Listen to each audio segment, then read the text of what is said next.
Let's make these chicken pot pie puff pastry hand pies. A fall dream. Here's your bite.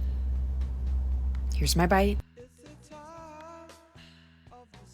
A chicken pot pie you can hold in your hand.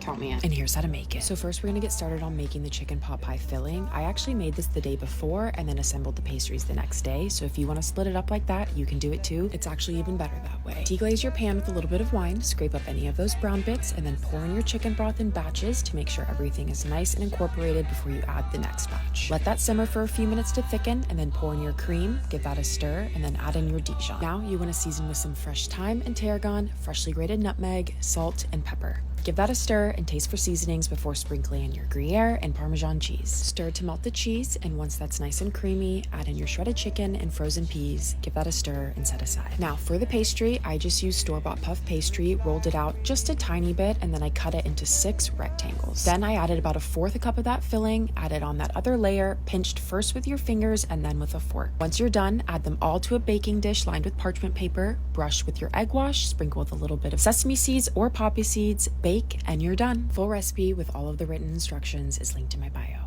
Enjoy and happy fall!